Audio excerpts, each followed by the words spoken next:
Mainit na round. Nagpapalitan ng suntok ang parehong boksingero sa gitna ng ring. At nung nakaraang round ay nasukat na ng champion ang pamatay nitong counter, Hajime no Ippo, 1472. Accumulation, eto na nga, solid ang patamang counter ng champion sa panga ni Mashiba. Ilang round din nito paulit-ulit sinubukan at sa round 6 niya na isagawa ang plano nito. Hindi maipinta ang mukha nila Ippo at Kumi habang pabagsak si Mashiba sa canvas. Ngunit si Kumi ang pinaka naapektuhan sa dalawa. Dahan-dahang bumaksag si Mashiba sa canvas ng ring at mukhang masama rin ang pagkakadown nito dahil una ang ulo sa sahig.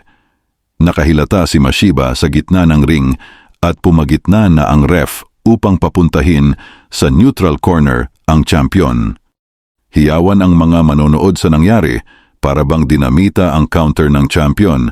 Bigla na lang sumabog, bagsak ang challenger. Nahuli siya.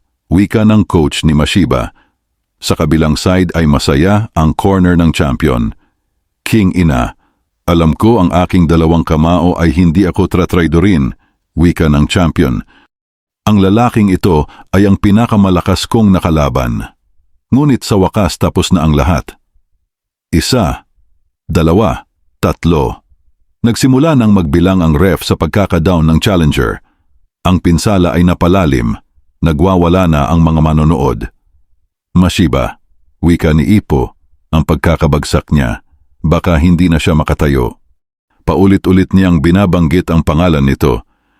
Ngunit sa kadiliman, may maliit na liwanag. Mashiba! Mashiba! Paulit-ulit naririnig ng challenger ang pangalan nito.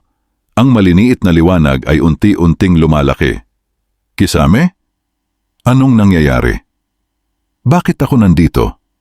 Ito ang mga salitang nasa isip ng challenger pagmulat ng mga mata nito. Habang nakatamo ng pinsala at nakahiga sa canvas, unti-unting ninaalala ni Mashiba ang mga nakaraang nangyari. Hilo pa rin ito at groggy ang paningin. Nakakamangha. Kahit may dugo tumutulo sa aking paningin at hirap akong makakita. Napigilan nila ito. Nagpapasalamat ako ng labis dahil nakalaban ulit ako. At siya, chini-cheer niya ako. Maraming nagsusuporta sa akin. Maraming salamat. Isang salita. Hindi ko pa ito masasabi sa kanila.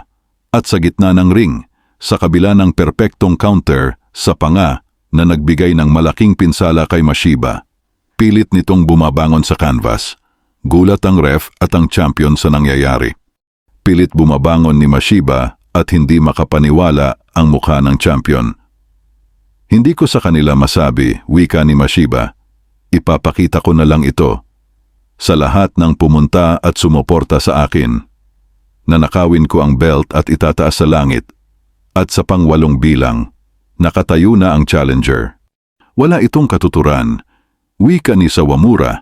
Pag lumaban pa siya, torture lang aabutin niya. Tumahimik ka, tugon ni Sendo. Pinapakita lang niya na isa siyang tunay na lalaki. Hinawakan ulit ni Ippo sa kamay si Kumi upang pakalmahin ang pag-aalala nito. At sa gitna ng ring, si Mashiba ay halatang napinsala pa rin dahil sa pagkakadown. Dapat itigil na nila ang laban. Masyado na malaking pinsala ang natanggap niya. Wika ni Itadaki. Malaking pinsala? Kanino? Tugon ni Takamura.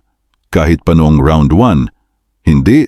Maski bago pa magsimula ang laban na iipon na ito at nang sinabi mo na nakatamo ng malaking pinsala, sinong boksingero ba ang tinutukoy mo? At ang panel ay nakafocus sa sikmura ng champion. At namimilipit ito sa sakit. Mukhang ang mga body blows na natamo nito ay iepekto na. Sa kabila naman, ang mukha ng challenger, nakatamo ng cut ng mga nakaraang round at na-counter sa panga. Mukhang groggy pa rin ito. At nagsimula na ulit ang laban. Kaabang-abang ang mga nangyari mga kaibigan. Sino boksingero ba talaga ang may mas malaking pinsala? Next week ay break kaya wala munang susunod na kabanata.